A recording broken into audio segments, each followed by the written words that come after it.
جب آپ لفظ استعمال کرتے ہیں نا مذہب، مذہب کا مطلب ہے ذہاب، یہاں عربی میں ذہب بولتے ہیں، ذہاب کا مطلب ہے چلنا، مذہب کا مطلب ہے کہ جس راستے پہ ہم چلتے ہیں۔ اب کس کا مذہب؟ کہتے ہیں ہم شیعہ مذہب سے ہیں، فلاں سنی مذہب سے ہیں، فلاں دیوبند مذہب سے ہیں۔ اب وہ جو اس کا ذہاب ہے، اس کا راستہ ہے، وہ کس کا راستہ ہے؟ کہتے ہیں اہل سنت کا راستہ ہے۔ یہ کس کا راستہ ہے؟ یہ علی ابن ابی طالب کے چاہنے والوں کا راستہ ہے۔ مطلب خط حیات، منشأ حیات ہم کس سے لے رہے ہیں؟ رسول کے بعد اہل بیت علیہ الصلوۃ والسلام سے لے رہے ہیں کہ ہماری زندگی کرنے کے طور اور طریقے ہمیں کون بتائے گا؟ محمد اور آل محمد بتائیں گے۔ اب جب حدیث میں یہ کہا کہ یوم ندعو کل اناس بامامہم، قیامت کے دن ہر بندے کو اپنے امام کے ساتھ اٹھایا جائے گا۔ اب پھر امام کا مطلب کیا ہے؟ میں ہوں مأموم، وہ ہے امام۔ مأموم یعنی جو امام کے پیچھے چلے، امام مطلب جو آگے چلے۔ اگر آپ عراق گئے ہوں تو عرب اکثر بولتے ہیں الامام، الامام مطلب کہاں چلو؟ آگے کی طرف چلو۔ یا امام جمعہ و جماعت مطلب جمعے کی اور جمعے کی نماز کی جماعت کون کرائے گا؟ امام جماعت۔ جو جماعت میں سب سے آگے کھڑا ہوگا وہ امام جماعت ہے۔ امام امت جو امت کی قیادت کرے گا، بمعنی قائد، بمعنی رہبر۔ لیکن امام دین، امام راہ، امام مذہب رسول کے بعد کون ہے؟ علی ابن ابی طالب ہے۔ لیکن ایک مرتبہ میں زبان سے کہتا ہوں کہ مولا علی میرے امام ہیں۔ بھائی کس چیز میں امام ہے؟ صرف جب ہاتھ کھول کے نماز پڑھنی ہے اس وقت علی تیرے امام ہیں؟ جب روزہ رکھنا ہے، مولانا افطاری کب کرنی ہے، کیا اس وقت چھٹے امام میرے امام ہیں؟ یا زندگی کے ہر پہلو میں میرے امام ہیں کہ میں نے دیکھنا کہاں ہے، میں نے کھانا کہاں ہے، میں نے دوستی کس سے کرنی ہے، میں نے رشتے کس سے کرنے ہیں، میرے کانوں سے کون سی آوازوں کو سننا ہے، کون سی آوازوں کو نہیں سننا۔ اصل امام بنتا ہے پسند اور ناپسند میں، کہ تو اس چیز سے محبت کر جس سے تیرا امام محبت کرتا ہے، تولا۔ تو اس چیز سے نفرت کر جس سے تیرا امام نفرت کرتا ہے، تبرہ۔ کہ جب بڑھیا آئی میرے ساتویں امام کے پاس اور کہنے لگی کہ مولا میں بیمار ہوں، اور حکیم نے یہ کہا ہے کہ اگر شفا چاہیے تو شراب پیو۔ شراب دیتے تھے تاکہ درد کم ہو جائے انسان کو۔ تو امام نے کہا تو کیا چاہتی ہے؟ کہ مولا میں آپ کی پسند سننا چاہتی ہوں۔ یہ نہیں کہا کہ مولا میں شفا چاہتی ہوں، یہ نہیں کہا کہ مولا میں درد کی تسکین چاہتی ہوں، کہ نہیں، مولا میں آپ کی پسند سننا چاہتی ہوں۔ امام نے فرمایا اللہ نے حرام میں شفا رکھی نہیں ہے۔ یہ ضرور ہے کہ تجھے تسکین ملے گی حکیم کے کہنے پہ، وہ بھی حکیم ہے، جڑی بوٹی شناس ہے، تسکین تجھے مل جائے گی، لیکن اللہ نے حرام میں شفا رکھی نہیں ہے۔ ہم پسند نہیں کرتے کہ تو شراب پی۔ تو کہتی ہے مولا درد کو سہوں گی، تکلیف کو برداشت کروں گی، لیکن آپ کی مخالفت نہیں کروں گی۔ اب یہاں پہ امام نے ایک جملہ فرمایا، ویسا جملہ جو جناب سلمان کے لیے فرمایا، اتنی اطاعت ہے ہماری۔ اصلا لفظ اطاعت کیا ہے؟ اطیعوا اللہ واطیعوا الرسول واولی الامر منکم، اللہ کی اطاعت کرو۔ اطاعت تب تک ممکن نہیں جب تک دل میں محبت نہ ہو۔ بیٹا واللہ باپ کی اطاعت نہیں کر سکتا اگر اس کے دل میں باپ کا عشق نہ ہو، باپ کی محبت نہ ہو۔ ماں کا ادب اور احترام بندہ نہیں کر سکتا جب تک ماں کی محبت نہ ہو، ماں کا عشق نہ ہو۔ اطاعت کا تعلق عشق سے ہے۔ اور کسی سے پوچھا کہ عشق کا مطلب کیا ہے؟ کہ عشق کا مطلب یہ ہے کہ بندہ اپنی ذات کو اپنے محبوب کے سپرد کر دے، اس کے حوالے کر دے۔ جب عشق ہوتا ہے تو میں مٹ جاتی ہے، جب عشق ہوتا ہے تو اپنی خواہشیں ختم ہو جاتی ہیں، جب عشق ہوتا ہے تو محبوب کی خواہشوں پہ چلنے میں ہی انسان کو مزہ آنے لگتا ہے، محبوب کی خوشی میں بندہ خوش ہوتا ہے۔ تو پوچھا کہ مولا، امام نے کہا اتنی اطاعت ہے ہماری کہ اگر میں کہوں نہ کھاؤ نہ پیو تو اس دوا کو استعمال نہیں کرو گے۔ اب یہ 2-3 روایتیں ملتی ہیں مختلف لوگوں سے، ایک روایت میں سیب ہے، ایک روایت میں انار ہے۔ اب کہتے ہیں امام کے اس حجرے میں یا جہاں بھی تھی بوڑھی آئی تھی وہاں پہ ایک سیب پڑا تھا، کچھ روایت میں انار تھا، تو اس نے سیب اٹھایا اور امام کے سامنے ہی اس ایک سیب کے اس نے 2 ٹکڑے کر دیے۔ اب ایک سیب کا مطلب یہ ہے ایک ہی درخت سے ایک ہی ٹہنی سے وہ سیب اتارا گیا ہے، اور اسی سیب کے یہ کیا کرتی ہے، 2 ٹکڑے کر دیتی ہے۔ اب امام نے اس سے پوچھا کہ اتنی اطاعت کرتی ہو ہماری، اتنی محبت کرتی ہو ہم سے، تو اس نے سیب کے 2 ٹکڑے کیے، اور امام کو کہنے لگی کہ مولا ایک ٹکڑا اس ہاتھ پر ہے، ایک ٹکڑا اس ہاتھ پر ہے، اگر کہو گے نا یہ حلال ہے کھاؤ تو کھاؤں گی، اور اگر کہو گے نا یہ حرام ہے نہ کھاؤ تو نہیں کھاؤں گی۔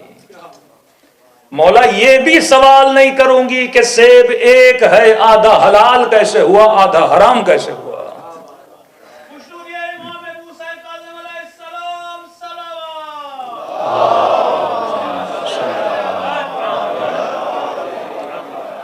عشق کا مطلب ہے، محبت کا مطلب ہے بغیر چون و چرا سرخ میں تسلیم کرنا۔ کسی نے پورے سفر میں امام حسین سے یہ نہیں پوچھا کہ مولا جا رہے ہیں ہمارے بچوں کا کیا ہوگا، مولا جا رہے ہیں آگے تلواریں ہیں۔ لکھا کسی نے، جناب زینب کے شوہر، ان کے حکومت میں روابط تھے، تاجر آدمی تھے، انہوں نے مدینے میں مکے میں بڑی کوشش کی امام حسین کے لیے امان نامہ لے، اور اپنی کوششوں کے بعد امان نامہ لے کر بھی آئے امام حسین کے لیے کہ فرمایا آپ جب تک اس شہر میں ہیں آپ کو کوئی کچھ نہیں کرے گا، ایک سیفٹی لیٹر لے کر آئے ان کے لیے، اور کہا کہ آپ نہ جائیے، کوفے والے بے وفا ہیں، یہاں پہ رہیے، یہاں پہ امن ہے، یہ امان نامہ لے کر آیا ہوں۔ امام فرماتے خیر الامان امان اللہ، بہترین امان امان پروردگار عالم ہے، میں امن الہی میں زندگی جی رہا ہوں، کہیں بھی جاؤں گا اللہ کے امان میں ہوں، اللہ کی نگاہ میں ہوں۔ کسی نے امام سے یہ نہیں کہا کہ مولا آپ ہمیں اس راستے پہ لے کر جا رہے ہیں، اس راستے میں تو زندگی نہیں بچے گی، بچے اجڑ جائیں گے، چادریں لٹ جائیں گی، نہیں۔ امام کا مطلب ہے امام چلتا جائے اور مأموم اس کی اقتدا کرتا جائے۔ جب اس منزل پہ بندہ آ جائے، آج واللہ انسان پریکٹیکلی اپنی زندگی میں دیکھے میرا امام کون ہے، تو آسان کر کے سمجھا رہا ہوں تاکہ آپ اپنی نسلوں کو، اپنے بچوں کو سمجھا سکیں، پر میں اپنے دل کے اندر جھانک کر دیکھو، جو تیرے قلب کا، تیرے دل کا محبوب ہے وہی تیرا امام ہے۔ اب امام کو بناتا کون ہے؟ ہم کہتے ہیں امام کو خدا بناتا ہے، اولیاء اللہ اور اولیاء الطاغوت۔ ولی وہ ہوتا ہے جس سے محبت کی جائے، مولا وہ ہوتا ہے جس سے عشق کیا جائے۔ اللہ کا بنایا ہوا ولی مطلب جسے اللہ نے پسند کیا۔ فرمایا نا کل میں علم اسے دوں گا جو اللہ سے محبت کرے گا، اللہ اس سے محبت کرے گا۔ اللہ سے تو ہم سب محبت کرتے ہیں، لیکن جب ہم اللہ کے محبوب بن جاتے ہیں تو ہم ولی اللہ بن جاتے ہیں۔ اور کائنات میں اگر کوئی ولی بنے تو وہ انبیاء تھے، یا انبیاء کے جانشین تھے، یا اہل بیت علیہ الصلوۃ والسلام تھے، کہ جن کی محبت سے خدا خوش ہوتا ہے، کہ فرمایا کہ فاطمہ جس سے غضبناک ہو اس سے خدا غضبناک ہوتا ہے۔ اب فرمایا غضب اور خوشی اور محبت یہ احساس باطنی ہے۔ آپ کسی بندے کو دیکھ کے بتا سکتے ہو اس کی آنکھیں کتنی ہیں، ہاتھ کتنے ہیں، کان کتنے ہیں، سر پہ بال ہیں کہ نہیں ہیں، چہرے پہ داڑھی ہے کہ نہیں ہے، یہ سارے ظواہر ہیں جو دیکھ کے بندہ بتا سکتا ہے۔ لیکن محبت ایک ایسی کیفیت ہے جو سینوں کے اندر چھپی ہوتی ہے، جو بندے کے چہروں سے عیاں نہیں ہوتی۔ آپ کسی بھی بندے کو دیکھ کے نہیں بتا سکتے کہ یہ محبت اہل بیت رکھتا ہے یا نہیں رکھتا۔ محبت ایک احساس باطن ہے، محبت ایک کیفیت باطن ہے۔ تبھی پروردگار عالم نے پورا سورہ اتار دیا، نام رکھا سورہ منافقون کہ حبیب یہ جو تیرے سامنے آ کر بیٹھتے ہیں ان کے دلوں میں کچھ ہے، ان کی زبانوں پر کچھ ہے، اسے منافق بولا جاتا ہے، کیونکہ محبت ایک احساس باطن ہے، انٹرنل احساس ہے۔ اب محبت ظاہر کہاں پہ ہوتی ہے؟ زبان پر۔ محبت ظاہر کہاں ہوتی ہے؟ چہرے پر۔ جس سے آپ محبت کرتے ہو اسی کی طرح آپ اپنا حلیہ بناتے جاتے ہو، جس سے آپ محبت کرتے ہو اسی کی طرح بات کرنا چاہتے ہو، جس سے آپ محبت کرتے ہو اسی کی خوشبو اور اسی کے رنگ میں رنگنا چاہتے ہو، کیونکہ محبت ایک احساس باطنی ہے اور اس کو ظاہر کرنے کے لیے کلام کرنا پڑتا ہے۔ مودت کی پہلی منزل یہ ہے کہ بندہ مودت کا اظہار کرے، کس کے ساتھ؟ زبان کے ساتھ۔ شعر پڑھے اہل بیت کے لیے، قصیدہ پڑھے اہل بیت کے لیے، نعرہ مثلا مارے اہل بیت علیہ الصلوۃ والسلام کے لیے، اسے کہتے ہیں مودت لسانی، لسان کے ساتھ اظہار مودت کر رہا ہے، زبان کے ساتھ اظہار مودت کر رہا ہے۔ یہ پہلی منزل اور ادنا ترین منزل ہے، اور اسی اظہار مودت میں کچھ لوگوں نے اپنی زبانیں گنوائیں، اسی اظہار مودت میں کچھ لوگوں نے کئی قربانیاں دیں، اور اظہار مودت میں شعراء آتے ہیں، نوح خان آتے ہیں، کئی لوگ وہ جو اہل بیت کے لیے اپنی زبان سے کیا کرتے ہیں؟ اظہار مودت کرتے ہیں، جو آسان ترین منزل ہے لیکن جس کے درجات بہت اعلیٰ ہیں۔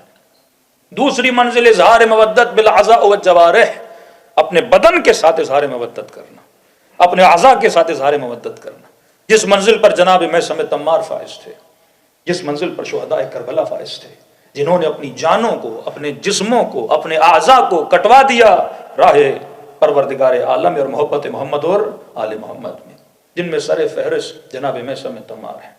اور مولا علی کے زمانے میں جناب حجر ابن عدی کہ فرماتے جب حجر کو کہا کہ علی کی شان میں زبان کے ساتھ گستاخی کرو، تو فرمایا مر جاؤں گا، کٹ جاؤں گا، لیکن اپنے مولا کی کبھی گستاخی نہیں کروں گا۔ پھر کھڈا کھودا، اس میں آگ جلائی، کہا حجر اگر گستاخی نہیں کرو گے اسی آگ میں تجھے زندہ درگور کیا جائے گا اور جلایا جائے گا۔ سخت ترین سزا انسان کے لیے اگر ہوتی ہے زندہ جلنا ہوتا ہے۔ حجر نے کہا جلا دو، کہا حجر تلواروں کے ساتھ ٹکڑے ٹکڑے کر دیں گے، کہ لو قطعتم عربا عربا، کا خدا کی قسم ہے اگر جسم کے ٹکڑے ٹکڑے بھی کر دو اپنے مولا کی شان میں کبھی گستاخی نہیں کروں گا۔ پریشان ہو کر کہنے لگے حجر اتنی دھمکیاں دے رہے ہیں لیکن اثر ہی نہیں ہو رہا، کہ جو کچھ بتا رہے ہو وہ میرے مولا مجھے پہلے ہی بتا چکے تھے۔ لیکن مقام مودت اس منزل پر کہ زبان کے ساتھ بھی اعلان مودت کیا، جسم کو قربان کر کے بھی اعلان مودت کیا، اور فرماتے جب آگے بڑے جناب حجر کا سر قلم کرنے کے لیے تو دو جواب بیٹے سامنے کھڑے تھے کہ پہلے مجھے نہ مار، میرے بیٹوں کو مار۔ پریشانی کے عالم میں کہ تو کتنا سنگ دل باپ ہے، باپ تو دعائیں کرتا ہے خدایا مجھے کبھی جوان بیٹے کا لاشا نہ دکھانا، تو کیسا باپ ہے اپنی زندگی میں بیٹوں کو مرتا ہوا دیکھنا چاہتا ہے، کہ یہ مسئلہ بیٹوں کی محبت کا نہیں، مسئلہ علی کی محبت کا ہے۔ مجھے خوف ہے کہیں بیٹے مجھے مرتا ہوا دیکھیں اور خوف کی وجہ سے علی کو چھوڑ نہ دیں، پہلے نظروں کے سامنے انہیں جنت میں بھیجوں گا پھر علی کی قدم کی بوسی کے لیے جاؤں گا۔ یہ مقام جناب حجر کا آج دنیا یاد کرتی ہے جناب حجر کو۔ ایک مودت باللسان، ایک مودت بالاعضاء والجوارح، اپنے اعضاء کے ذریعے۔ تیسرا مودت کا اظہار ہوتا ہے قلم کے ذریعے۔ اب یہ تو نہیں کہ ہر بندہ ہر زمانے میں اپنے بدن کے ساتھ اظہار مودت کرے، ہاں کبھی مقام شہادت لینے کا موقع ہے بندہ شہادت کے راستے پہ چلتا ہے، زبان سے بیان کرتا ہے فضائل اہل بیت، مودت باللسان ہے، لیکن ایک مرتبہ قلم کے ساتھ صاحب کتاب الغدیر، صاحب بحار الانوار، یہ علماء نے جو اتنی کتابیں لکھیں فضائل اہل بیت میں، یہ اظہار مودت کیا کس کے ساتھ؟ قلم کے ساتھ۔ مغلوں کی جب حکومت آئی، ان مغلوں کو مسلمان کس نے بنایا؟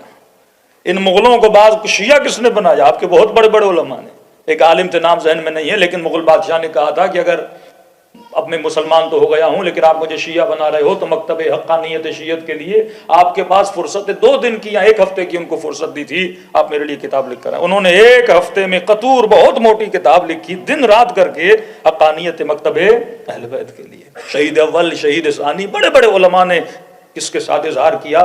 قلم کے ساتھ اظہار کیا مودت کا۔ لیکن فرماتے ہیں اعلیٰ ترین درجہ مودت کا ہے عمل کے ساتھ اظہار کرنا۔ کئی لوگ ہیں قلم کے ساتھ کر دیتے ہیں پر عمل نہیں ہوتا، کئی لوگ ہیں زبان کے ساتھ اظہار مودت کرتے ہیں پر عمل نہیں ہوتا۔ فرمایا اعلیٰ ترین درجہ جو ہے وہ مودت کا بالعمل والاجتہاد ہے، کہ بندہ اپنا عمل کر کے یہ بتائے کہ میرے وجود میں مودت اہل بیت کتنی ہے، اور اس عمل کے راستے میں اجتہاد بھی کرے، محنت بھی کرے، زحمت بھی کرے۔ فرمایا جب اس راہ پہ چلتا ہے یہ اعلیٰ ترین منزل ہے، اور اس کے لیے معصوم فرماتے من مات علی حب آل محمد مات شہیدا، جو ان کی محبت میں عمل کر کر کے دنیا سے چلا گیا، خدا کہے گا لکھو اس کے نام اعمال میں یہ شہادت کی موت پا کے دنیا سے چلا گیا۔ صلوات پڑھے محمد و آل محمد۔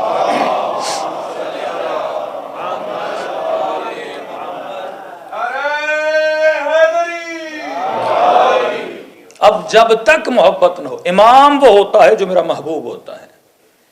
اب کائنات میں میرے محبوب بہت ہیں، محبت میں بہت سارے لوگوں سے کرتا ہوں، خواہشات نفسانی کی محبت، شہوانی محبتیں، لیکن ان محبتوں کے بیچ میں آل رسول کی محبت کہاں پہ کھڑی ہے؟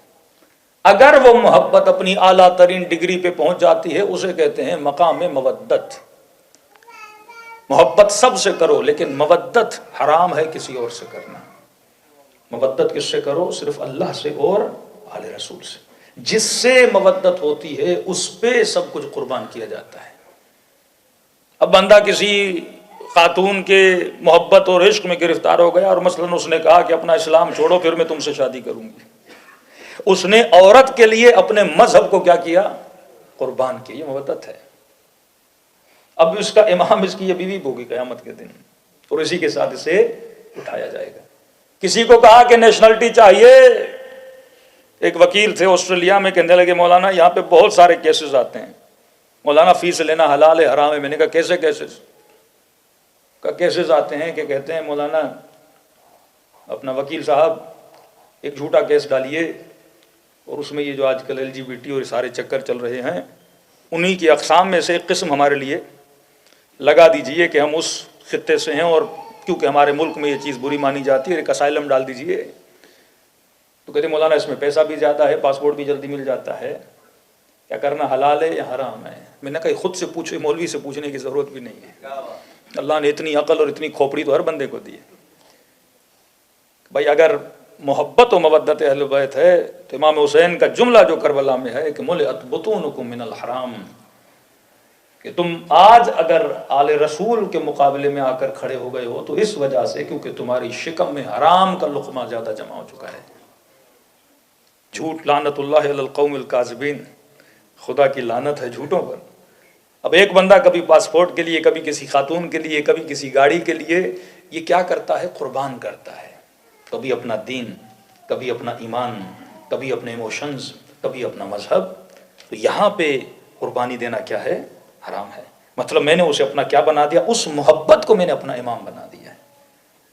اگر ہم اپنی نسلوں کے دلوں میں محبت محمد اور آل محمد ڈالیں، یہ ماتم کیا ہے؟ اظہار محبت ہے. بھائی جب تک دل میں محبت نہ ہو آنکھوں سے آنسو نہیں گرتا. جب تک علی سے محبت نہ ہو تو فضائل علی سن کے چہرے پہ آثار خوشی نہیں آتے. اظہار محبت چہرے پہ ہوتا ہے نا. فرمایا اگر دیکھنا ہے بندہ مومن ہے یا منافق ہے تو ذکر علی کرو، چہرہ دیکھ کے پتہ لگ جائے گا مومن ہے یا منافق ہے. یہ محبت اظہار باطنی، محبت ایک کیفیت باطنی، لیکن اس کا اظہار کہاں پہ ہوتا ہے؟ چہروں پہ ہوتا ہے، زبان پہ ہوتا ہے، اعضاء و جوارح پہ ہوتا ہے، عمل سے ہوتا ہے کہ بندہ کس سے کتنی محبت کرتا ہے. لیکن بارہا کئی مجالس میں کہہ چکا کہ آج ہم نے، ہماری نسلوں نے کسی اور چیز کو اپنا امام بنایا ہوا ہے لیکن ہم ریئلائز نہیں کر پا رہے. بھائی رسول میرا امام ہے، علی میرا امام ہے، تو جو نبی نے کیا یا کہا یا جس کی سفارش کی وہ کیا بنا؟ فعل مستحب بنا یا واجب بنا. واجب کا مطلب وہ کام جو اللہ کو بے انتہا پسند ہے اور جس کے نہ کرنے پہ سزا ہے. حرام مطلب وہ کام جو اللہ کو پسند نہیں ہے اور جس کے کرنے پہ سزا ہے. مستحب جو اللہ کو پسند ہے کرو گے تو اجر ملے گا. مکروہ جو اللہ کو ناپسند ہے نہیں کرو گے تو اللہ کو خوشی ہوگی. مباح تمہاری مرضی ہے کرو یا نہ کرو. اب واجب کا مطلب کیا ہے؟ مطلب اس کام کے کرنے سے محبوب ناراض ہوتا ہے. حرام کا مطلب اس کام کے نہ کرنے سے محبوب ناراض ہوتا ہے. حرام کا مطلب اس کام کے کرنے سے محبوب ناراض ہوتا ہے. مطلب میں نے 24 آورز اپنے محبوب کو کیا رکھنا ہے؟ خوش رکھنا ہے. جس طرح آپ کا نفس ہے، من اتخذ الہہ ہوا، خدا کہتا ہے جس نے اپنا الہ، اپنا اللہ کسے بنایا؟ اپنی ہوا و ہوس سے نفس کو بنایا. عربی میں الہ کا مطلب ہوتا ہے محبوب. لا الہ الا اللہ. اس کا ترجمہ یہ نہیں کہ اللہ کے سوا میرا کوئی اللہ نہیں. لا الہ، میرا کوئی الہ نہیں اللہ کے علاوہ. کیونکہ بعض لوگوں کا الہ بیوی بن جاتی ہے، بعض لوگوں کا الہ شوہر بن جاتا ہے، بعض لوگوں کا الہ اس کے بچے بن جاتے ہیں، بعض لوگوں کا الہ ان کا مال و دولت بن جاتا ہے. کربلا نے یہ بتایا اگر الہ ہے تو بس پروردگار عالم ہے. اپنے محبوب پہ اکبر کو قربان کیا، اپنے محبوب پہ سیدہ زینب نے اپنی چادر کو قربان کیا. اور قربان اس کو کیا جاتا ہے جو میری زندگی میں سب سے زیادہ میری عزیز ترین چیز ہے. جس بچے کو ماں نے سینے سے لگایا ہوا ہے اسی بچے کو راہ خدا میں جناب رباب نے علی اصغر کو قربان کر دیا. یہ ہے من اتخذ الہہ ہوا، جس نے اپنا محبوب کسے بنایا ہے؟ خدا کو بنایا ہے. یہ مفہوم لا الہ الا اللہ ہے. یہ نہیں کہ ہم نے کلمہ لا الہ کہا، قولوا لا الہ الا اللہ تفلحوا. جب کہو گے لا الہ الا اللہ تو کامیاب ہو جاؤ گے. کامیابی تب ملتی ہے جب تمہارے قلوب کا محبوب پروردگار عالم بن جائے. اب یہاں پہ اگر میں نے محبوب کو ریپلیس کر دیا، اللہ کی جگہ پہ کسی اور کو رکھ لیا، تو یہ کھوکھلے کلمے ہیں، یہ کھوکھلی شعر و شاعری ہے، یہ کھوکھلے اقرار نامے ہیں۔ ایسے جملوں پر امام حسین فرماتے ہیں کہ لوگوں کے لیے دین لق لق زبان ہے، یہ زبان کی چاشنی لیتے ہیں، مزہ لیتے ہیں، جس طرح بندہ پان کھاتا ہے، چنگم کھاتا ہے، مزہ لیتا ہے، لیکن مزہ لینے کے بعد اسے کیا کر دیتا ہے؟ پھینک دیتا ہے۔ اگر تم چند لمحوں کے لیے اللہ کے ذکر کا مزہ لے رہے ہو لیکن اپنا محبوب خدا کو نہیں بنا رہے تو تمہارا الہ پروردگار عالم نہیں ہے۔ جاتے جاتے امام حسین کے آخری جملے کیا تھے؟ رضن برضا و تسلیما لامرہ لا معبود سواک۔ اے خدا، حسین تیری رضا پہ راضی ہے اور تیرے امر کے سامنے تسلیم ہے۔ ریزن بتایا کیوں؟ کیونکہ لا معبود سوا، کیونکہ حسین کے پاس تیرے علاوہ کوئی حسین کا معبود نہیں ہے، کوئی محبوب نہیں ہے۔ اور محبت کی انتہا کر دی نہ صرف امام حسین نے، جناب ابراہیم کو آگ میں پھینکا جا رہا ہے، کہتے عرش الہی پہ ملائکوں کا کوہرام بپا ہے، پروردگارہ تیرا محبوب تیرا خلیل آگ میں ڈالا جا رہا ہے، پر اللہ کی طرف سے خاموشی۔ ادھر ابراہیم کو دیکھا، ابراہیم بھی خاموش ہے، نہ اللہ کوئی کلام کر رہا ہے، نہ ابراہیم آواز دے رہا ہے کہ پروردگارہ مجھے آگ سے بچا، پروردگارہ اس نمرود کی آگ سے کہا نہیں، ابراہیم بھی جبرائیل نازل، ابراہیم سفارش کرو میں اللہ کو کہوں کہ تجھے آگ سے بچائے، کہ جبرائیل تجھے پتا ہے کہ میں آگ میں گر رہا ہوں، کہ میرے محبوب کو نہیں پتا اس کا خلیل آگ میں جا رہا ہے۔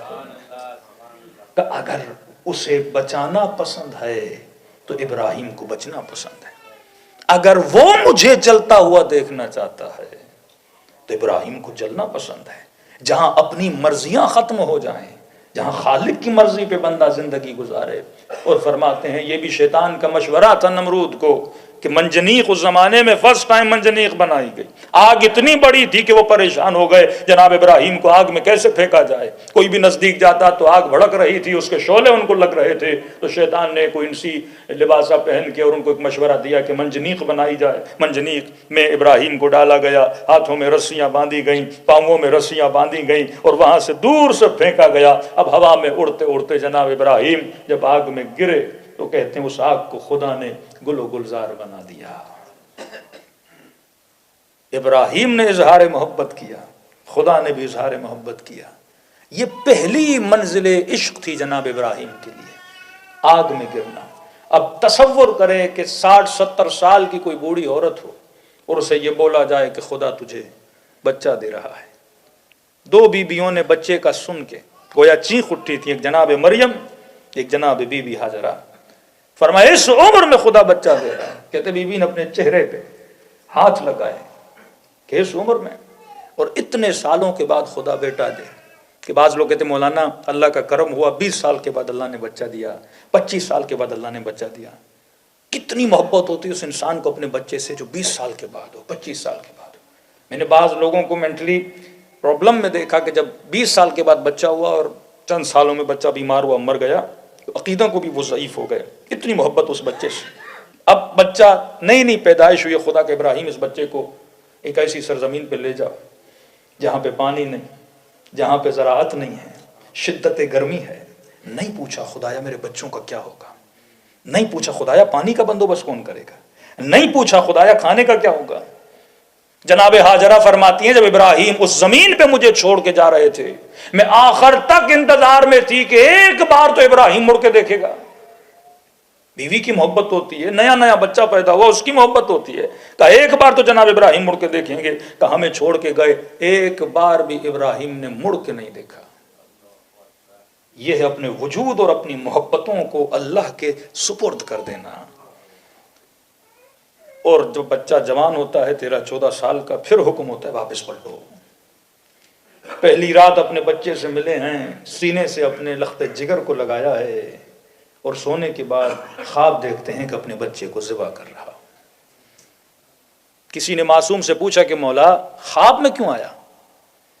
ڈائریکٹ جناب جبرائیل آتے اور حکم دیتے ابراہیم اسماعیل کا گلا کاٹو۔ کہ نہیں، حکم کی تعمیل کرنا تو اگر آپ کو بھی کوئی حکم آ جائے ڈائریکٹ تو اس کی تعمیل کرنی پڑتی ہے نا، ڈائریکٹ حکم۔ لیکن اللہ نے خواب دیا،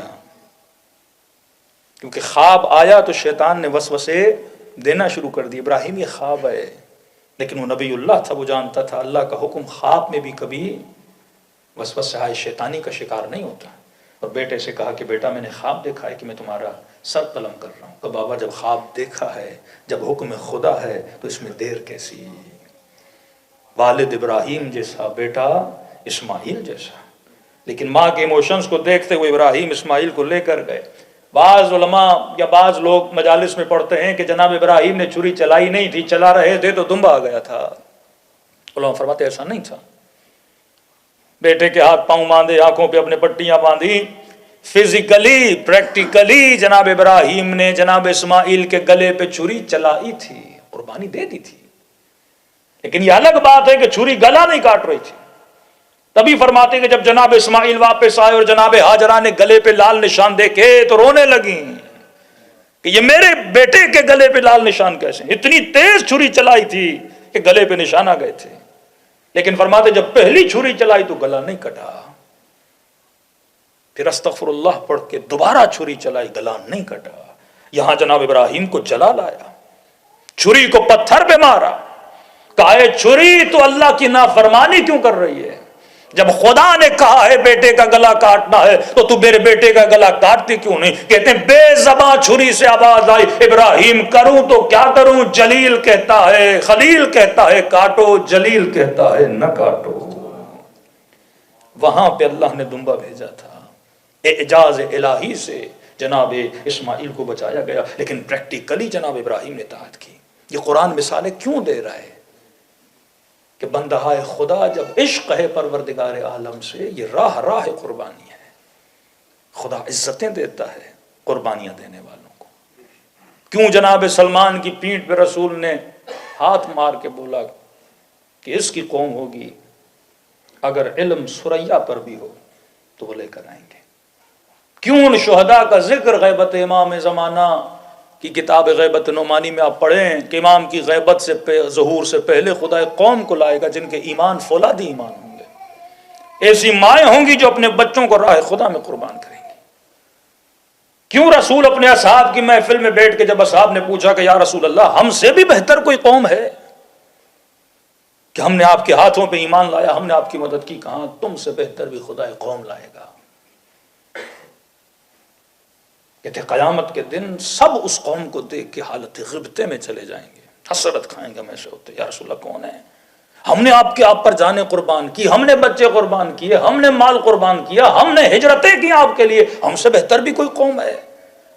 فرمایا تم سب نے مجھے دیکھ کر قربانیاں دی، لیکن ایک قوم آئے گی جنہوں نے محمد کو دیکھا نہیں ہوگا لیکن اپنے بچے محمد کے لیے قربان کریں گے، جنہوں نے علی مرتضیٰ کو دیکھا نہیں ہوگا لیکن نام علی پہ اور نام زہرا پہ اپنی نسلوں کو قربان کر دیں گے۔ اس قوم کی مثال انقلاب اسلامی کے بعد آپ کو نظر آتی کہ ایک ایک ماں نے اپنے 5 بچے قربان کیے۔ تاریخ میں بے نظیر ہے ایران کے شہداء کی مثال، 2.5 لاکھ کے قریب شہید۔ ایک مرتبہ آدمی شہید ہوتا ہے غیر ارادی شہید، روڈ پہ جا رہا ہے، کسی نے گولی مار دی، کسی حادثے میں کسی بم میں شہید ہو گیا، وہ بھی شہید ہے، لیکن ایک ارادی شہید ہے کہ امام کے کہنے پہ نہیں، امام زمانہ کے کہنے پہ نہیں، رسول خدا کے کہنے پہ نہیں، ایک عالم کے کہنے پر، اور اس قدر محبت اس عالم سے کہ عورتوں نے اپنے بچے قربان کر دی۔ کہ اہل سنت کا عالم ہے ڈاکٹر اسرار کہتا ہے جب میں نے یہ دیکھا تھا کہ شاہ کی ٹینکیں کھڑی تھیں اور مائیں اپنے 6 مہینے کے بچوں کو، دودھ پیتے بچوں کو سینے سے لگا کے شاہ کی ٹینکوں کے سامنے کھڑی ہو گئی، کہ اس وقت میں نے یہ بول دیا تھا کہ اس قوم کو کوئی ہرا نہیں سکتا، کیونکہ اس قوم نے اگر جذبہ لیا ہے تو میدان کربلا سے جذبہ لیا ہے۔ خدا عزت دیتا ہے جب آپ اس جذبے پہ آ کے کھڑے ہو جاتے ہیں، خدا لوگوں کے دلوں میں آپ کی محبت کو نافذ کر دیتا ہے جب آپ اس جذبے پہ کھڑے ہوتے ہیں۔ ایک طرف ملینز آف ڈالرز کا پروپیگنڈا مکتب تشیع کے خلاف، ملینز آف ڈالرز، فرقے بنائے گئے، مذہب بنائے گئے، مفتی خریدے گئے، مولوی خریدے گئے، ممبر خریدے گئے، لاؤڈ اسپیکرز خریدے گئے، چینلز بنائے گئے، کتابیں بنائی گئیں، لیکن ساری محنتوں کے بعد آج خدا نے عزت کس کو دی ہے؟ واقعاً آج عالم اسلام میں اگر وقت کے ظالم کے سامنے، وقت کے یزید کے سامنے اگر کسی میں ہمت ہے آنکھوں میں آنکھیں ڈال کے بات کرنے کی، وہ علی ابن ابی طالب کے چاہنے والے ہیں۔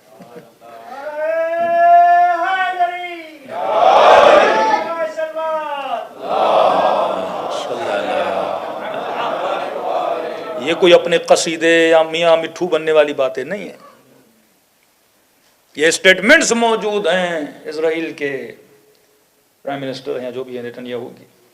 جب اس سے پوچھا جاتا ہے کہ ہمیں 3 مسلم ممالک کے نام بتاؤ جن سے آپ کو بڑا خطرہ ہے، آپشن دیے جاتے ہیں 3 بتاؤ، تو وہ تینوں ناموں میں ایک ہی مسلم کنٹری کا نام لیتا ہے، اور وہ وہی ملک تھا جو حیدر کرار کا ماننے والا تھا. یہ شجاعت، یہ ابوہت جو خدا نے آپ کو دی ہے، یہ کیوں دی ہے؟ ورنہ کھلانا پلانا، بچوں کے لیے گاڑیاں لینا، گھر لینا، یہ تو بہت سارے لوگ کرتے ہیں. اصل جو چیز آپ نے اپنی نسلوں کو منتقل کرنی ہے وہ جذبہ امیر المومنین ہے، وہ عشق امیر المومنین ہے، وہ علی بن ابی طالب کی راہ و رسم پہ چلنا ہے. تبھی ہر ملک کو انہوں نے گرے لسٹ اور بلیک لسٹ میں ڈالا. FATF نے کچھ قوانین بنائے، لیکن آج تک ہمارے حکمران اپنی قوموں کو بتاتے نہیں ہیں کہ بھئی FATF کے قوانین تھے کیا. اب وہ خوشی کی جاتی ہے ہم گرے لسٹ سے نکل گئے، ہم بلیک لسٹ سے نکل گئے. بھئی کیسے نکلے تم؟ وہ قوانین ہیں کیا؟ آخری زمانے میں دجال آئے گا، تمہارا مال تمہارے کھانے کو، تمہارے پیٹوں پہ لات مارے گا کہ اگر میری بات کو نہیں مانو گے میں تمہارے لیے زمین کو تنگ کر دوں گا. اور فرمایا جو اس کے سامنے کھڑے ہوں گے، یہ لفظ جو آپ سینکشن کا سنتے ہیں یہی ہے، فارسی میں تحریم بولتے ہیں. سینکشن، سینکشن کس چیز کا ہوتا ہے؟ پیسے کے سینکشن ہوتے ہیں نا. بینکنگ بند کر دیں گے، تعلقات بند کر دیں گے، امپورٹ ایکسپورٹ کو بند کر دیں گے. لیکن وہ شکیں، وہ باتیں جو بتائی گئی تھی اگر عمل نہیں کرو گے تو آپ کے ملک کو بلیک لسٹ میں ڈالا جائے گا.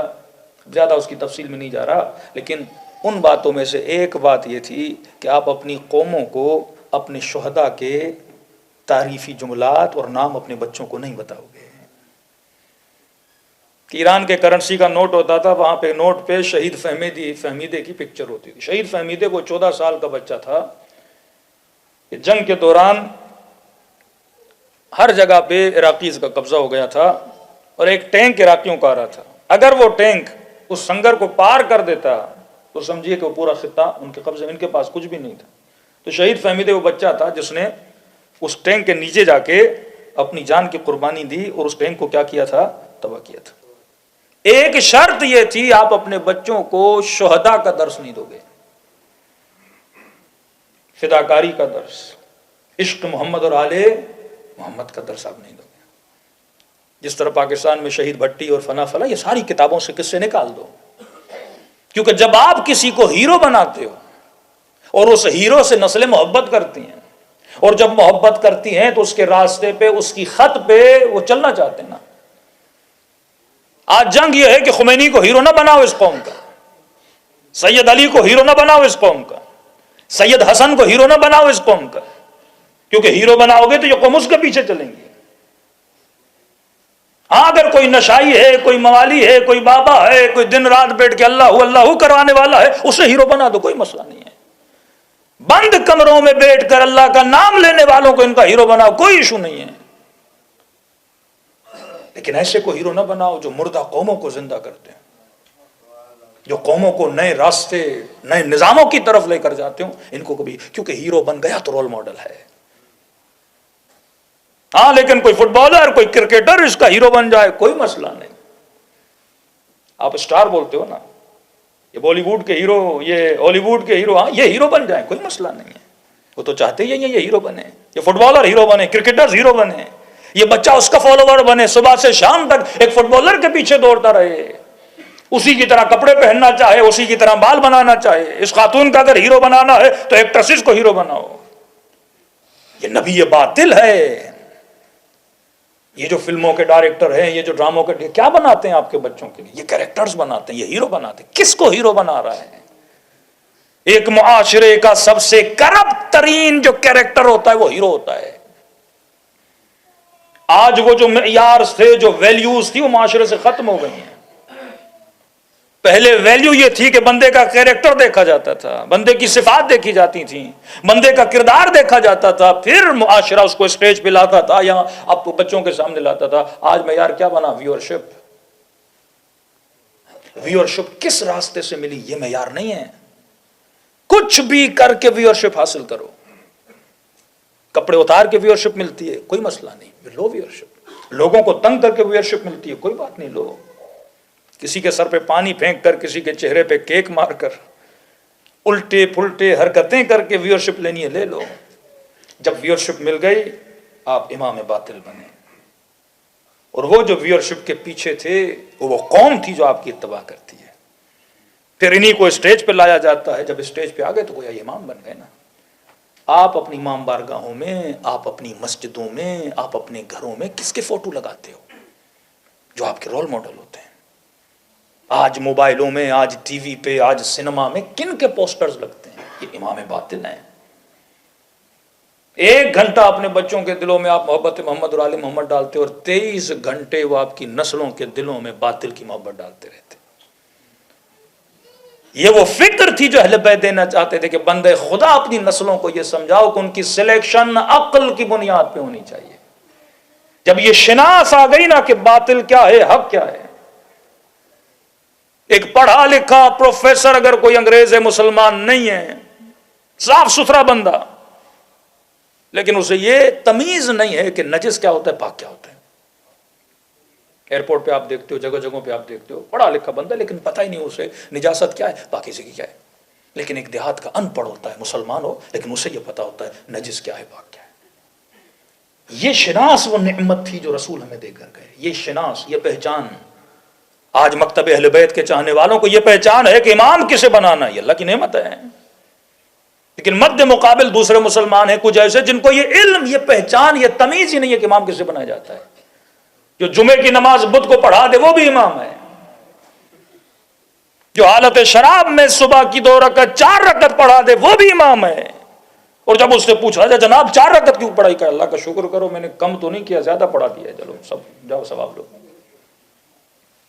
یہ شناس اللہ نے آپ کو دی کہ امام ہر کوئی نہیں ہوتا. جب امام تک یہ شناس ہے، آپ کو لاکھوں ڈالرز دیے جائیں، آپ اپنے امام کو بدلنے کے لیے تیار نہیں ہو اور دلیل دیتے ہو کہ علی کو اگر بدلنا بھی ہے تو علی سے بہتر لا کر دکھاؤ، تو اپنی زندگی کی سلیکشنز اور چوائسز میں آپ کیوں اس عقل کو چھوڑ دیتے ہو؟ کیوں ایسی چیزوں کو اپنا محبوب بناتے ہو جو نجاست سے بھری ہوئی ہیں؟ آج 2 گلاس اپنے بچے کے سامنے رکھو، ایک مثلا پانی کا گلاس رکھو، ایک گلاس مثال دے رہا ہوں کسی نجاست کا ہو.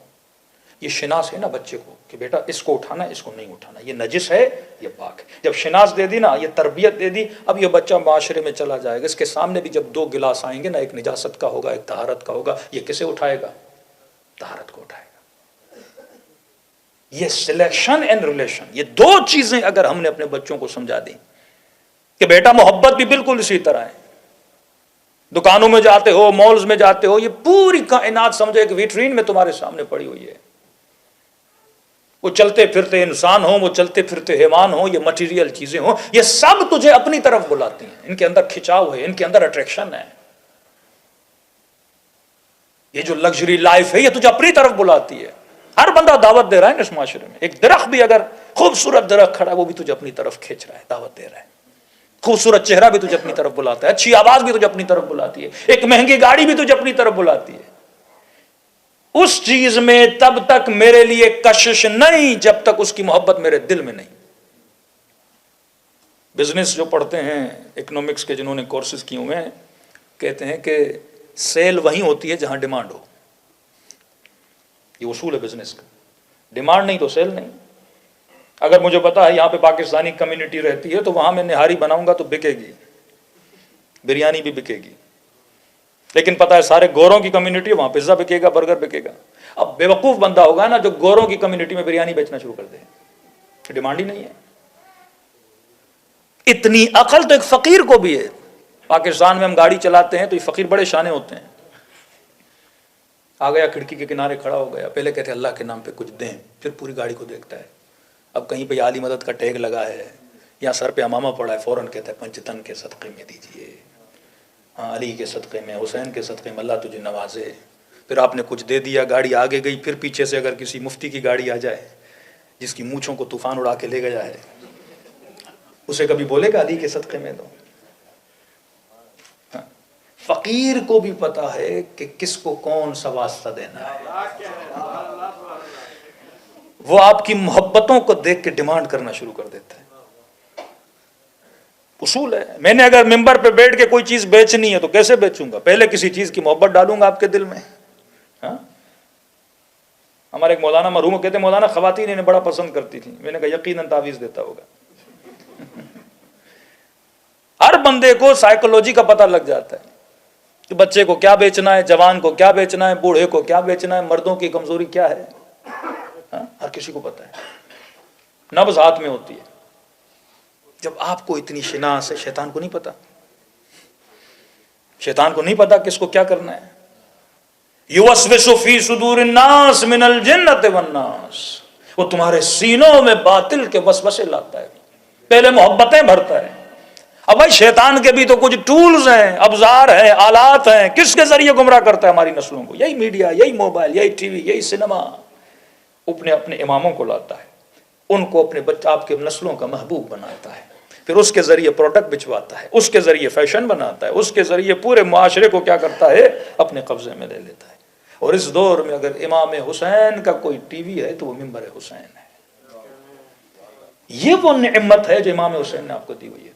ورنہ مکتب اہل بیت سے اگر مجلس کو نکالا جائے واللہ کیا بچتا ہے ہمارے پاس؟ یہی تو عالم اسلام میں مکتب تشیع سے سب سے بڑا مسئلہ ہے کہ اپنی مجلسیں ختم کر دو. وہ کہتے ہیں پورا سال 11 مہینے شیطان محنت کرتا ہے، حسین کا 1 مہینہ اس کی محنتوں پہ پانی پھیر دیتا ہے. لیکن یہ کب ہوگا؟ جب آپ کے بچے ممبر کے قریب ہوں گے، جب ہم اس فکر میں ہوں گے کہ مولانا بچے نے اسکول میں جانا ہے، بچے نے یہ کرنا ہے، وہ کرنا ہے. مال دنیا آ جاتا ہے بندہ خدا. 6-7 سال 10 سال اتنی محنت کر کے اس کے قلب کو حسین کا عاشق بنا. یہ جو دل ہے یہ حسین کے لیے دھڑکے، یا علی ابن ابی طالب کے لیے دھڑکے. کم از کم سال میں 1 سفر 40 اس بچے کو لے جا. وہ کل کی مجلس میں گفتگو کروں گا کہ آثار گمراہی اور آثار ہدایت اسپیشلی ان ویسٹرن معاشروں میں 3-4 پوائنٹ اگر آپ اس کو فالو کریں آپ کی نسلیں عاشق محمد اور آل محمد بن سکتی ہیں. آج واقعاً بچوں کی سلیکشن دیکھا کرو، بچہ کسے چنتا ہے. اگر بولتے ہو بیٹا مجلس پہ جانا ہے، چیک کیا کرو شوق ہے اس کا، اصلاً کوئی کشش ہے اس کے اندر، اٹریکشن ہے. بیٹا جناب سیدہ کی مجلس ہے، مولا حسین کی مجلس ہے، اگر وہ کھچاو اس کے اندر ہے کام آپ کا پورا ہے. لیکن وہ کہتا نہیں آج تھکا ہوا ہوں، آج موڈ نہیں، آج فٹ بال کھیلنے جانا ہے. مطلب فٹ بال کی محبت زیادہ ہے، دوستوں کی محبت زیادہ ہے، حسین کی محبت ابھی تک نہیں ہے. ہاں شیعہ بچہ ہے، محبت اتنی نہیں ہے کہ وہ اس چھوٹے سے فٹ بال کے میچ کو کیا کر سکے؟ قربان کر سکے. ایک خاتون نے کہ مولانا بیٹی کو کہا کہ مجلس پہ جانے، پاکستان کا حال بتا رہا ہوں، مجلس پہ جانے کا وہ ڈرامہ آ رہا ہے، وہ 1 ہفتے سے ویٹ کر رہی ہوں. اب پتا بھی ہے ریپیٹیشن اس ڈرامے کی آئے گی، بڑے سے بڑا میچ اور رزلٹ تو آنا ہے، سیب ہو جانی ہے چیزیں. لیکن یہ لمحے یا لیت الشباب متی یعود، وقت نہیں پلٹتا، لمحے نہیں پلٹ کے آتے. جب آغا گل پائگانی بیٹے کے خواب میں آئے، آغا اصفہانی، پوچھا کہ بابا اگر واپس آپ کو زندہ کیا جائے 1 دن کے لیے، زندگی میں کون سا کام آپ کریں گے؟ آپ کے خواب میں آغا بہجت آ جائیں، آغا خمینی آ جائیں، شہید قاسم آ جائیں، اور آپ یہ پوچھو کہ بھائی زندگی میں 1 دن پھر دنیا میں ملے، آپ کون سا کام کرو گے؟ تو آغا گل پائگانی کہتے ہیں بیٹا امام رضا کی زیارت پہ جاؤں گا 1 دن. مطلب پوری زندگی کا خلاصہ بتایا کہ وہ عمل کروں گا. ریزن پوچھا بابا کیوں؟ کہ مثلاً اگر میں امام رضا کی زیارت زندگی میں 30 بار گیا تھا مثلاً، تو ہر زیارت کے بدلے میں امام 3 مرتبہ عالم برزخ میں مجھ سے ملنے کے لیے آئے. یہ اوہام جن کے پیچھے ہم لگے ہوئے ہیں کہ ہم نے وہمی محبتیں بنائی ہوئی ہیں کہ گاڑی مجھے کچھ دے گی یا یہ چیزیں، ہاں ضرورت زندگی ہے، پورا کرو، دل نہ لگاؤ ان چیزوں سے. ضرورت ہے، انسان کی نیڈ ہے، بیڈ انسان کی نیڈ ہے، کھانا انسان کی، لیکن بندہ بریانی کا عاشق بن جائے، جس کو اردو میں ہم پیٹو بولتے ہیں. صفات امیر المومنین نے صفات پیٹو شیعہ، ہر چیز کی ایک شہوت ہوتی ہے نا، آنکھوں کی، پیٹ کی. فرمایا نہیں ہمارا نہیں. مطلب ہم غم یہ ہو کہ آج اینڈ آف ویک ہے، ہم نے کہاں جانا ہے، کس ہوٹل پہ جانا ہے، کون سا کھانا کھانا ہے. کہ پاکستان میں ہمارے بعض یوتھ ایسے ہیں جن کا یہ شغل ہوتا ہے، پیسہ اللہ نے دیا ہوتا ہے، ڈیلی سیٹنگ کرتے ہیں، آج اس ہوٹل پہ کھانا ہے، 20-20 کلومیٹر 50-50 کلومیٹر کا سفر کر کے شکم کی خاطر بھی کھانا کھانا بری بات نہیں، لیکن آپ کا شغل بن جائے ڈیلی بیسس پر، مطلب کوئی کام میرا ہم و غم بن جائے۔ ایک مرتبہ یہ آپ رات کو سوتے ہو، ہم و غم یہ ہے کہ صبح مثلا نماز کے لیے اٹھنا ہے، عشق ہے، انتظار کرتے ہو مولا حسین کی مجلس میں کب جاؤں گا، ماتم داری کب کروں گا، گریا کب کروں گا، اگلا سال کب آئے گا حسین کے اربعین پہ کب جاؤں گا، ہم و غم بن چکا ہے۔ بیٹے کو کس طرح صحیح کرنا ہے، بیٹی کو، ہم اور غم، مطلب میری زندگی کا پورا فوکس اس چیز پہ لگا ہوا ہے۔ ایک بندہ صبح اٹھتا ہے، دوست کو فون کرتا ہے شام کس ہوٹل پہ جانا ہے۔ اگر کوئی چیز تیرا ہم، تمہاری پوری توجہات اور اٹریکشن اس کی طرف ہے، وہ تمہارا امام ہے، وہ تمہارا محبوب ہے۔ ہمارے ایک دوست تھے پشاور کے، کہتے بس مولانا جوانی کا پتہ نہیں تھا، دبئی میں کام کرتے تھے، کمائی بہت زیادہ تھی، کہتے ہیں دبئی میں خمیس اور جمعہ، شب جمعہ اور جمعہ چھٹی ہوتی ہے، کہہ رہے ٹکٹ اس وقت پیسہ تھا، کہہ رہے دبئی سے ٹکٹ لیتے تھے، شب جمعہ جب چھٹی ملتی تھی کراچی آتے تھے، کراچی سے حیدرآباد جاتے تھے، مچھلی کھا کے پھر جمعے کو دبئی واپس جاتے تھے۔ شکم کی خاطر دبئی سے بندہ مچھلی کھانے آتے تھے حیدرآباد، لیکن علی رات کے اندھیروں میں سفر کرتے تھے یتیموں کی شکم کو بھرنے کے لیے، پوری رات کسی فقیر کے ساتھ بیٹھے ہوئے ہیں، اپنے ہاتھوں سے کھانا کھلا رہے ہیں۔ زندگی گزر گئی، سیدہ فاطمہ نے علی سے کچھ نہیں مانگا۔ گھر آئے، بی بی بیمار تھیں، بستر پہ لیٹی ہوئی تھی۔ اب شوہر بھی بیوی سے محبت کرے تو اس کا بھی دل ہوتا ہے نا کہ میرا محبوب مجھ سے کچھ مانگے۔ یہ واقعات جب سنتے ہیں تو دیکھو خدا نے کس طرح سے بتایا ہے کہ دیکھ علی کی محبت کا معیار مجھ سے کیا ہے، بچوں سے کیا ہے، بیوی سے کیا ہے۔ فرمایا سیدہ زندگی گزر گئی، آپ نے کچھ نہیں مانگا، آج دل ہے علی سے کچھ مانگیں۔ فرمایا علی جب شادی ہو رہی تھی، رخصت ہو رہی تھی، تو بابا نے کہا تھا کہ فاطمہ کبھی شوہر سے ایسی ڈیمانڈ نہ کرنا کہ جب وہ پورا نہ کر سکے تو بیوی کے سامنے شرمندہ ہو جائے، کہ اسی لیے میں نے کچھ نہیں مانگا، آپ کے حالات تنگ تھے۔ یہ بھی تربیتی نقطہ ہے کہ بیویاں سوچیں کہ واقعاً تربیت جناب سیدہ کیا ہے۔ مولا نے اصرار کیا کہ سیدہ میں خود کہہ رہا ہوں آج میرا دل ہے کہ آپ کے لیے کچھ لاؤں، تو فرمایا کہ علی دل ہے کہ میں انار کھاؤں۔ خوشی خوشی مولا علی باہر نکلے۔ قمبر کہتے ہیں ہم بازار میں گئے، فروٹ کی جو دکانیں تھیں ایک ایک پہ پوچھتے گئے انار ہے، انار ہے، سب نے کہا علی المرتضی انار کا موسم اختتام پر ختم ہو چکا ہے، کسی ایک دکان پر بھی انار نہیں ملا۔ اب آپ امتحان دیکھیں کہ پہلی مرتبہ سیدہ نے کچھ مانگا ہے اور انار کا موسم نہیں ہے۔ کوئی شاید کسی کے ذہن میں سوال، مولا علی معجزہ کر دیتے، جب چشمے جاری کر دیتے ہیں کہ اشارہ کرتے سارے انار آ جاتے۔ اہل بیت نے کبھی بھی اپنی ذات کے لیے کوئی معجزہ نہیں کیا، معجزہ صرف ہدایت کے لیے۔ امامت پہ کسی نے شک کیا، معجزہ کر دیا، ولی ہونے پہ کسی نے شک کیا، معجزہ کر دیا، اللہ کی الوہیت کو ثابت کرنے کے لیے معجزہ کر دیا۔ کسی نے کہا کہ یا علی ایک یہودی ہے وہ اناروں کو اسٹور کرتا ہے، شاید اس کے پاس آپ کو مل جائیں۔ جاتے ہیں اس یہودی کے دروازے پہ دستک دیتے ہیں، باہر آتا ہے، فرمایا کہ میں نے سنا ہے کہ تو انار رکھتا ہے۔ کہا یا علی ایک ہی انار ہے باقی، وہ میں نے اپنی زوجہ کے لیے رکھا ہے۔ امام نے فرمایا قیمت کیا ہے؟ اس نے کہا 2 درہم ہے۔ کہا میں تجھے 4 درہم دیتا ہوں، ڈبل قیمت دیتا ہوں، تو انار دے دے۔ کہا علی زوجہ کے لیے رکھا ہے۔ اس کی زوجہ دروازے کے پیچھے سن رہی تھی، شوہر کو بلایا کہ اللہ کا شکر کر آج علی تجھ سے کچھ مانگنے آیا ہے۔ یہودی تھے پر شناس رکھتے تھے۔ کہا علی کو خالی ہاتھ نہ لوٹا، میرے لیے رکھا ہے، میں دیتی ہوں میری طرف سے، شاید میرے لیے کچھ دعائیہ جملے بولتے۔ اس نے لا کر انار دیا، امام نے 2 درہم کی جگہ پہ 4 دیے۔ کہا مجھے نہیں چاہیے، کہا نہیں یہ سیدہ کی طرف سے اپنی بیوی کو دینا ہے۔ محبوب اور محبوب کی چاہت اور محبوب کے لیے کوئی چیز لانا لیکن بار بار ان محبتوں کا ٹکراؤ ہوتا ہے.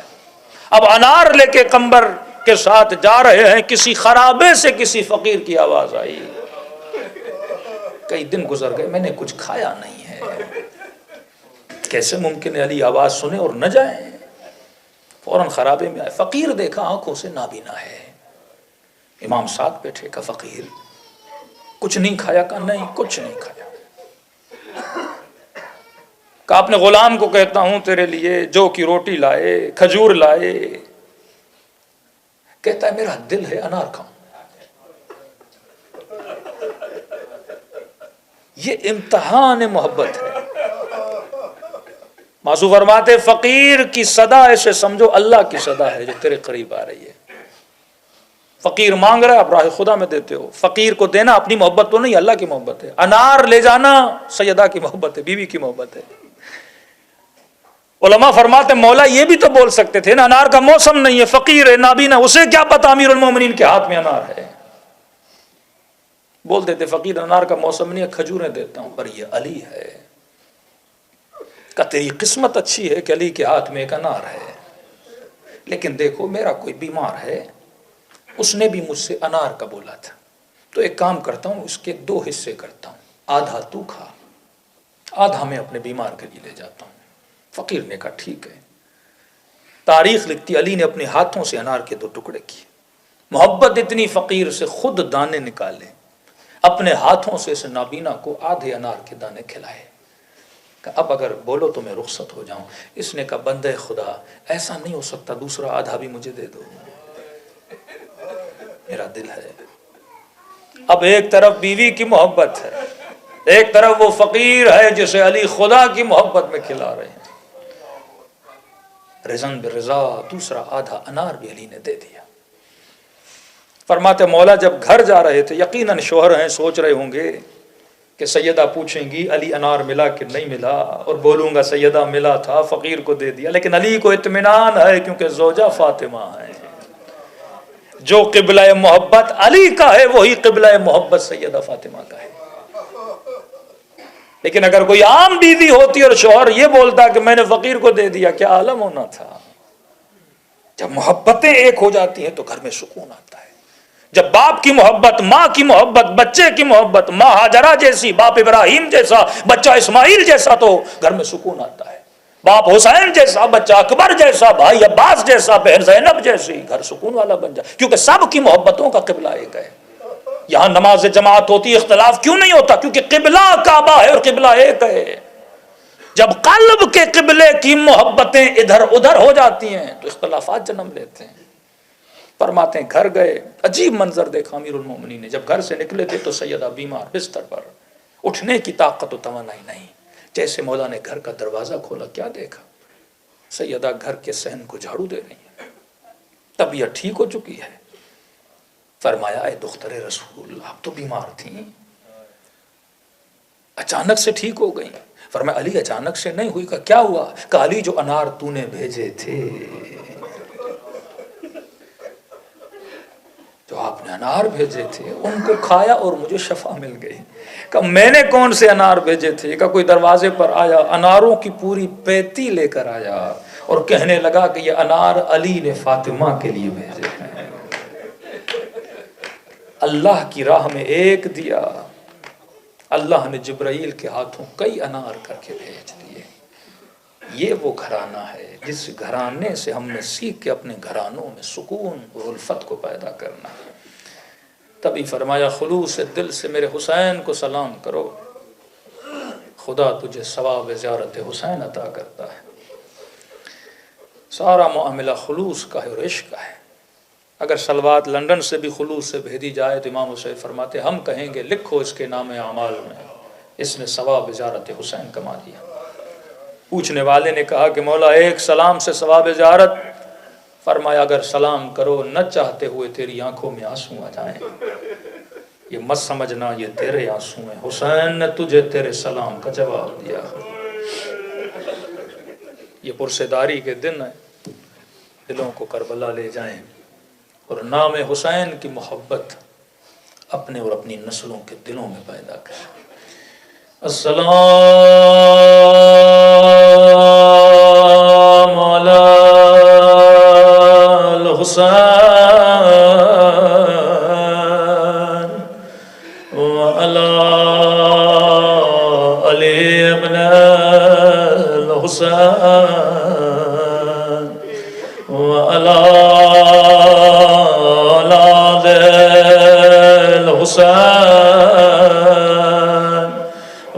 وعلى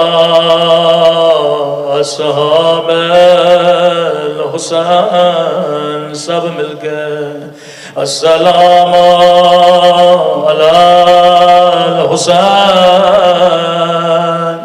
وعلى علي ابن حسین کی صدا بلند وعلى اولاد الحسین وعلى اصحاب سب مل کے السلام علی حسین وعلی علی ابن وعلی اولاد الحسین وعلی اصحاب میرا سلام ہو بچپن میں جھکی ہوئی کمر پہ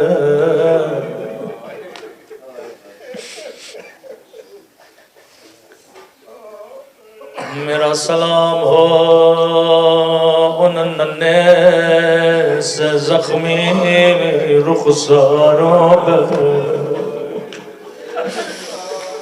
جن کا رنگ تماچوں نے بدل دیا تھا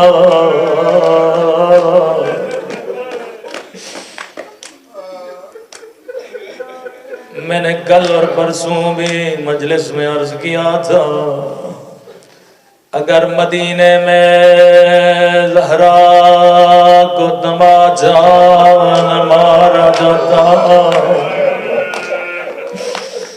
کبھی کربلا میں 4 سالہ بچی کو تماچے نہ مارے جاتے اگر کربلا میں زینب کے ہاتھوں میں رسیاں باندھی گئی یہ نتیجہ تھا کیونکہ علی کے ہاتھوں میں رسیاں باندھی گئی اگر مدینے میں سیدہ کی پسلیاں نہ توڑی جاتی کبھی 4 سالہ بچی کو چلنے میں دیواروں کا سہارا نہ لینا پڑتا رو رو کے کہتی تھی میرا غریب الوطن بابا میرے پیاس بابا تھوڑی دیر کے لیے آنکھیں کھولو سکینہ کے زخمی رخسار دیکھو بابا میں نے سنا تھا دادی زہرا کے بال جوانی میں سفید ہوئے تھے لیکن بابا تیری سکینہ کے بال بچپن میں سفید ہو گئے بابا میں نے سنا تھا دادی زہرا کی کمر جوانی میں جھک گئی تھی لیکن بابا تیری سکینہ کی کمر بچپن میں جھک گئی مدینہ میں جب علی زہرا کو غسل دے رہے تھے او دھاڑے مار مار کے رونے لگے اور جب زندان شام میں غسالہ 4 سالہ بچی کو غسل دینے لگے امام زین العابدین کی فریاد بلند خدا کی قسم ہے اگر مدینہ میں ظلم نہ ہوتا کبھی کربلا میں اتنا ظلم نہ ہوتا ننھی سی سکینہ کو ثانیہ زہرا بولا جاتا رسول کے بعد سیدہ کو مسلمانوں نے رونے نہیں دیا کربلا میں سکینہ جب جب بابا کے لیے رونا چاہتی تھی، کبھی شمر تماچے مارتا تھا، کبھی ظالم تازیہ مارتا تھا۔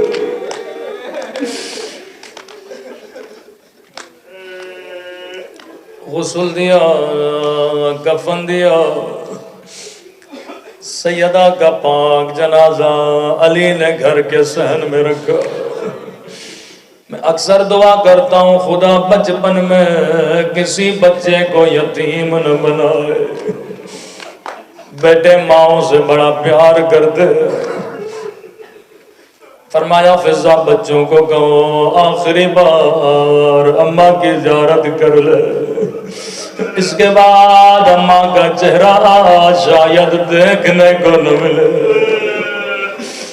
تصور کر کے رویا کرے ماں نے کفن پہنا ہوا ہے، جنازہ گھر کے صحن میں پڑا ہے۔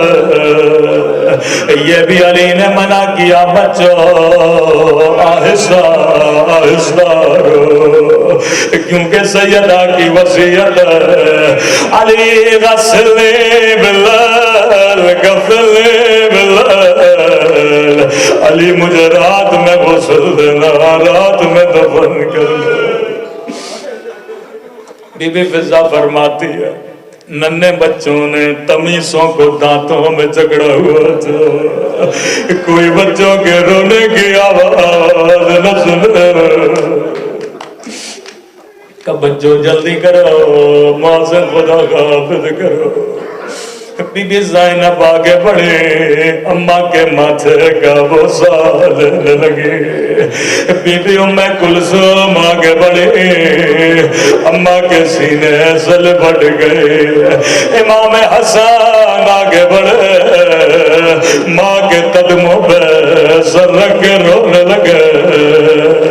فضا کہتی ہے ایک بچہ تھا جو اپنی جگہ سے اٹھنے کو تیار نہیں ہے، سر کو گھٹنے میں دیا ہوا ہے، زار و غدار رو رہا ہے۔ فضا نے کہا حسین آگے بڑھو، اماں سے خدا حافظ کرو۔ رو کے کہنے لگے اماں فضا میں تب تک نہیں جاؤں گا جب تک اماں نہیں بلاتے۔ اتنا کہنا تھا، ایک مرتبہ بند کفن کھلے، دو ہاتھ باہر آئے، آواز آئی آجا میرے کربلا والے حسین، آجا میرے تین دن کے پیاس حسین۔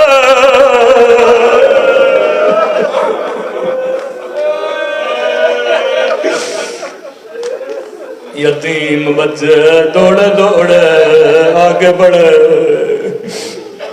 ماں کے سینے سے لپٹ گئے۔ روایت کے جملے ہیں عرش الہی پہ کوہرام بپا تھا، جبرائیل نازل ہوئے، کہا علی بچوں کو ماں سے جدا کرو۔ عرش الہی پہ کوہرام بپا، مولا علی آگے بڑھے، حسن کو سینے سے لگایا، حسین کو سینے سے لگایا۔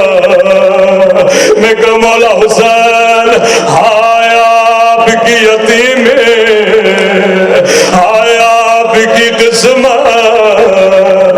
بڑے پیار سے علی نے سینے سے لگایا، لیکن مولا حسین کربلا، ہائے کربلا، ایک 4 سالہ بچی ہے جو گودی قتل گاہ میں ہے، جس نے خود کو بابا کے سینے پہ گرایا ہے، کسی نے پیار سے نہیں اٹھایا، کسی نے سر پہ ہاتھ نہیں رکھا۔ ایک مرتبہ شمر آگے بڑھا، بچی کے بالا میں ہاتھ ڈالا، تماچے مارتا ہوا سکی